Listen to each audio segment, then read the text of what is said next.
2, maybe even 3 years. So what I'm going to do today is I'm going to take you through my tricep workout, show you the exercise that I do, the sets, the reps. And if you guys have any questions about training, nutrition, or supplementation, feel free to ask me. I'm going to flip the camera around and I'm going to get Michael to film this. Any questions you have, Michael's going to ask me and I'm going to reply back from there. So let's get started. Whew. All right, first exercise for triceps is going to be tricep pull down. I like this exercise because it's a great exercise to really isolate, and it's a really good feel-good exercise. So you can just feel the muscle working and contracting. Allows for that good muscle-mind connection to happen, allows for the blood flow into the muscle. Therefore, it's just a lot more activated. So when you go and do your other exercises, your big pushing exercises, very easy to activate that muscle because it's already warmed up.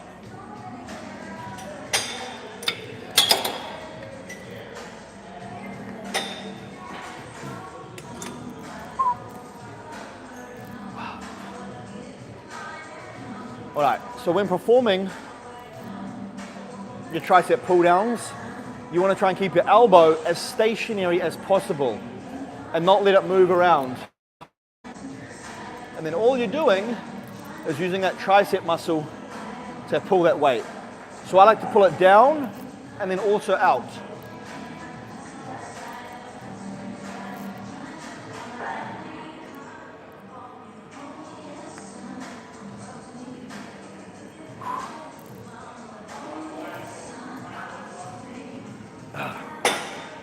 Now we're going to be doing 3 sets of this.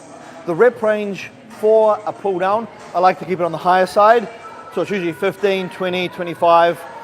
And then I build the weight up from there. So the first set was kind of light and then go heavier on each one. If someone, let's say, are struggling to grow their arms, or let's say triceps, Yeah. you recommend for them to do more reps, less exercise, or more exercise with less reps? What's your thoughts on that? That's a very good question, and I guess the answer is going to be different for everyone, so you have to find out what works best for you. What I would say is try everything. So maybe for a period of time, try training your triceps once per week, but at high volume. So lots of exercises, lots of sets, lots of reps, and just kill them, and then give it a week to recover. And then other times, do less volume. So maybe it's only 3 exercises for your triceps, but because there's less volume, you can now train with more frequency. So maybe you're training them 3 times per week, and then do that for a period of time. And then you want to see what gets the best growth for you. And then same thing with your rep range. Maybe for a period of time, you want to use a rep range that's like 6 to 12. And then at another time, you want to use a rep range 20 to 30. Completely different. A lot of people think that you have to stick around a 6 to 10 rep range, but look at some of these pro bodybuilders. Look at Lee Priest. His arms were huge. Now, a lot of the rep ranges that he used, if you watch his YouTube videos, it's like 20 plus reps for most of his sets. Worked for him.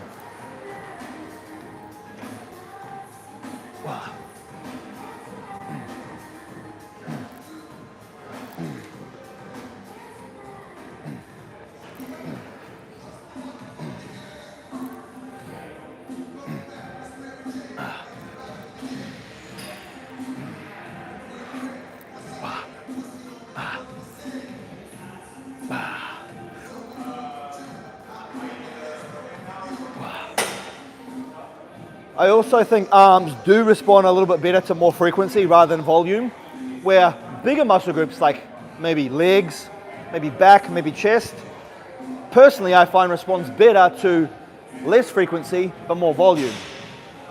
But again, there's no right and wrong. Variety is always going to be the best. Can you flex your tricep for a second? So if someone wants this true horse, Yep. kind of take a very specific exercise for that. Yep, there is. Now, whatever tricep exercise you do, all parts of the tricep, all heads will be activated. But depending on the exercise that you do, will place more or less stress and emphasis on the different areas of the muscle. So, if you want to work the outside part of your tricep and develop that horseshoe, this exercise is perfect. Now, if you want to focus on this part of your tricep, where the mass is, the long head, you want to do an exercise where this triceps get a good stretch. So, seated overhead dumbbell extensions, or even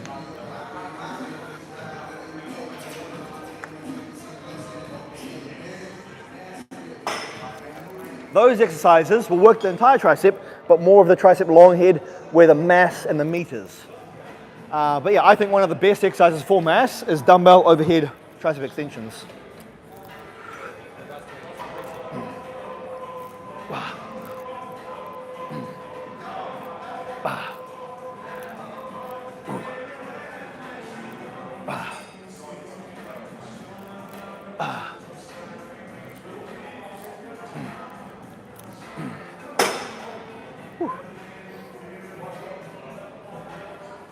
These are not questions, but someone said, maybe 357. Great to see a pro at work. What was that, sorry? It's not a question, but it's a comment from Mehdi357. Yeah. Grateful to see a pro at work. Awesome. Thank you very much. I appreciate that comment, and I appreciate you watching me on this live stream. Haven't done a live stream for a long time, but you know, I thought I'll start streaming again. What other platform to do that on than YouTube? One more comment from Paul. He Yep. said, been doing the keto diet. Awesome, bro. Keto is amazing. Keto, in my opinion, is the best diet if your goal is weight loss. I love keto. I'm a big keto promoter. I'm not on keto myself at the moment because I've got different goals. But when my goal is solely fat loss, getting lean, getting shredded, keto is the best. Why? It has so many amazing benefits. Now, yes, calorie deficit is all that matters. Calories in versus calories out. A 2,500 keto diet and a 2,500 non-keto diet will equal the same results. But keto suppresses your appetite, takes away your hunger, takes away your cravings. You lose a lot of water weight, you look leaner.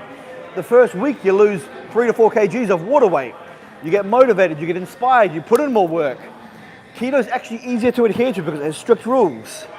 A non-keto diet, it's easy to say, fuck it, and just grab something. Keto, you're like, oh, I don't want to be kicked out of ketosis, so I'm not going to have that. So it helps people stick to the diet. I know this to be true because I've had over 180,000 clients, and my clients who choose the keto plan have better adherence rates. So I have the data to prove that keto has better adherence than a normal diet. You don't have to do it for the rest of your life. But if you want to lock in and you want to grind and you want to get amazing results and you've never done keto, give it a go. All right, tricep dips.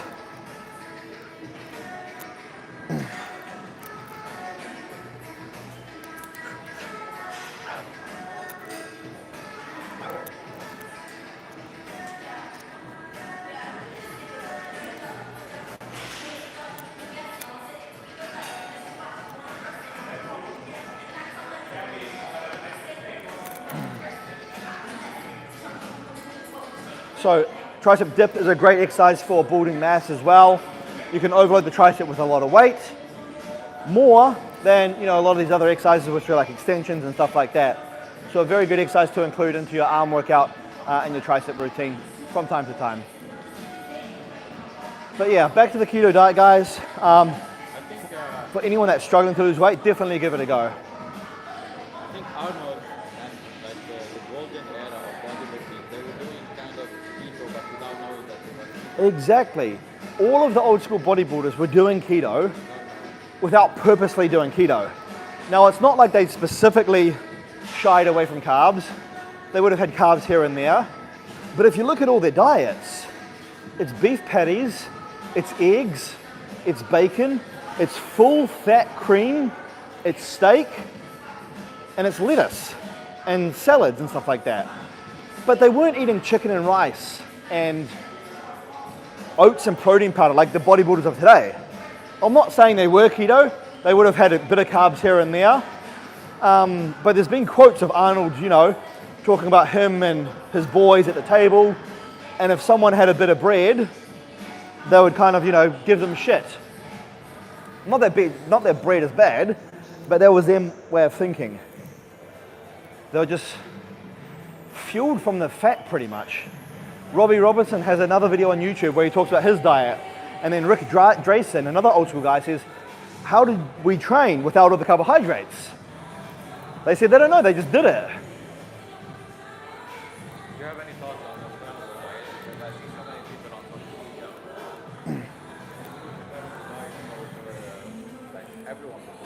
Yeah, Do you have any thoughts on that? I do. And I'll share those thoughts after my set.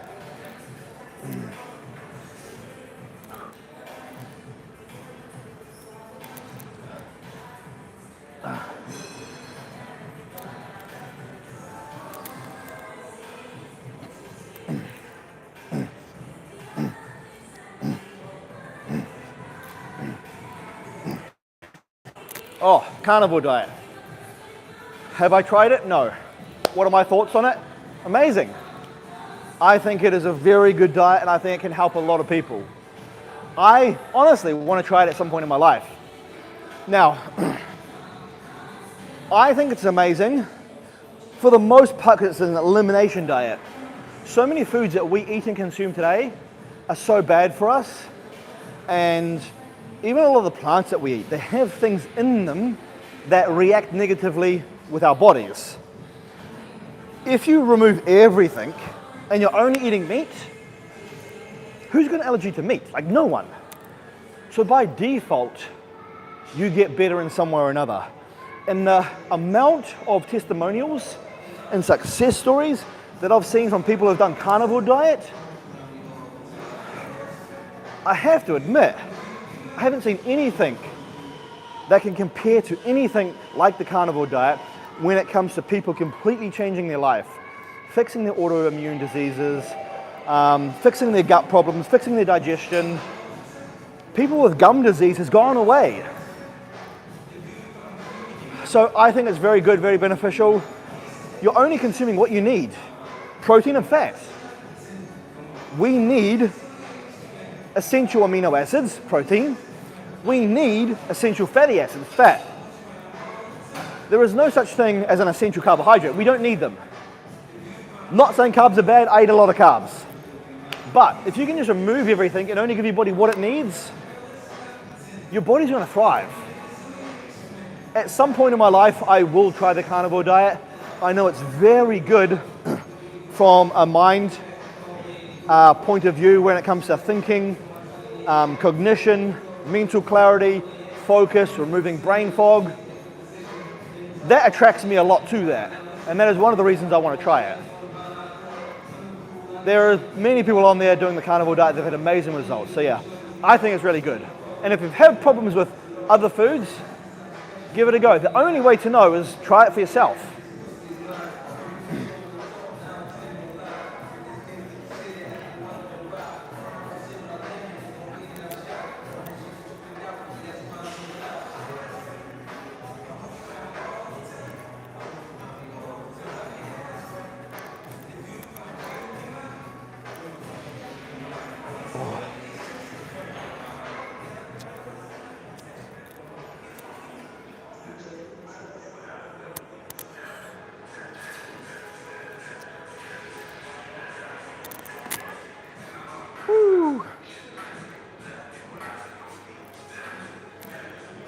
What am I going to do next? I need a bar, but I'm not sure where a bar is. Is there? I can't get a bar. Right now I'm not tracking my calories, I'm not counting how much I'm consuming, and my diet is completely different to, this way? My diet's also completely different to what I've done in the past. Like my whole lifting career, I've always done 6 meals per day. There's a bar. Are you using this one? Like my whole lifting career, I've always done 6 meals per day. 7 a.m., 10 a.m., 1 p.m., 4 p.m., 7 p.m., 10 p.m. But right now, I'm just changing things around. I don't have any set rules when it comes to my diet, apart from keep it like good food. Like I'm not gonna go and binge on something shit. But aside from that, I now have pulled my frequency of how much I eat way down. So I do a lot of fasting now, only as of recent, maybe like a couple of months. I don't eat until I'm actually hungry. Sometimes it's before I train, sometimes it's after I train. And I like it like this. I feel much clearer in the morning and don't have brain fog. I can do so much more work, get so much more done. And then when I do eat a little bit more. Where in the past I would have like 200 grams of chicken, 250 grams of sweet potato, and that'll be a meal. But now I'll have 250 grams of chicken, 400 grams of sweet potato, and then maybe some pineapple. So my meals are a lot more bigger as well. Now, this is a bit of bro science, but I believe it. When you eat so often and so frequently, it's like your body doesn't get to drain that sponge out. And it's like you're just overflowing with nutrients. If you go through periods of fasting, it's like you rinse the sponge out and your body's got no nutrients being absorbed. So then when you do consume a meal, again, bro science, I believe your body just absorbs all those nutrients a lot better, shuttles the carbohydrates into the muscle, the amino acids are utilized, the vitamins and minerals are used much more than compared to eating 6 or 7 times a day. Again, I don't have any scientific evidence to prove that. That is 100% bro science, but I believe it. But I know there is, with protein, there's a refractory period or something like that, which means before you can spike MPS, muscle protein synthesis, again, you have to give it, I think, 3 or 4 hours before you can get another initial spike. So that is somewhat true, I guess. So yeah, I probably eat 4 or 5 times a day, sometimes 3, but it'll be like once every second week.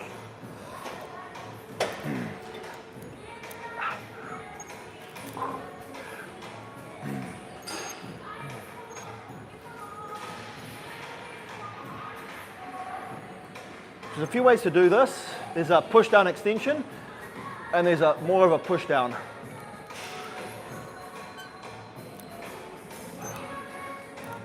And as you know, I like to play around with it a little bit and see what works, what feels good, what doesn't feel good, and mix it up. Goes for everything.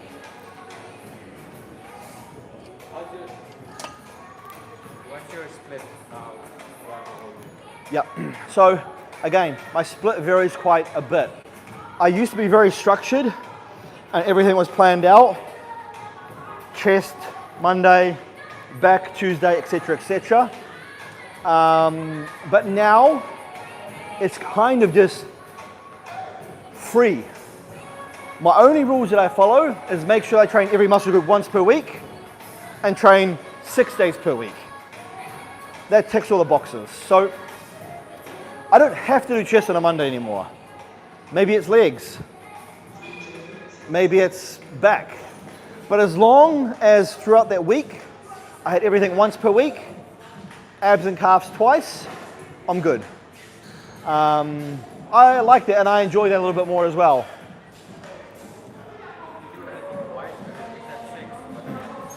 Yep.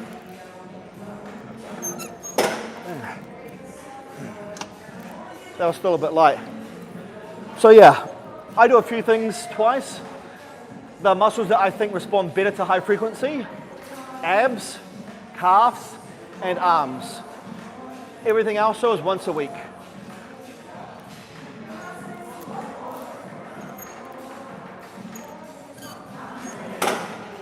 But again, maybe I might train chest on Monday. Maybe a friend might ask me to train again on Thursday or Friday. So because I'm not as stuck in my ways with my exact routine, then yeah, sure, I might do chest twice.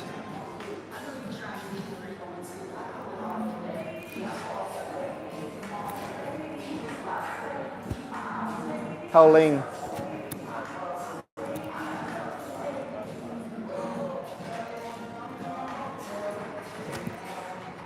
What percent do you reckon? I would say 3. Nah, not 3. 4, 5.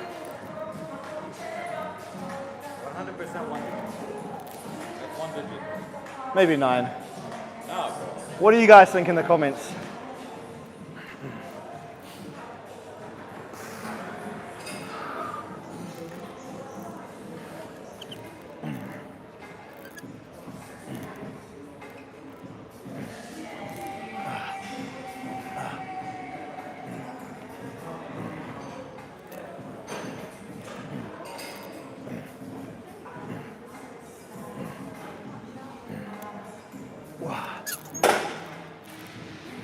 Just like that. And that right there, guys, is the tricep workout, done and dusted. Very short, straight to the point, in and out. Did biceps right before this for another 30 minutes, which I streamed on my Facebook. 30 minutes, tries, and now we're done. Hour in total. I'm gonna go get a post-workout shake or shakes, then head home and have another meal. Now, thanks for tuning into this, guys. I'm gonna be doing more frequent live streams. So I want to hear from you guys what kind of workouts you want to see. Or maybe is it stuff in my diet? Or maybe it's just random Dan. Let me know in the comments. I'll go and read them later, and that feedback will help me produce future content. Anyway, guys, if you need help with a meal plan, just hit the link.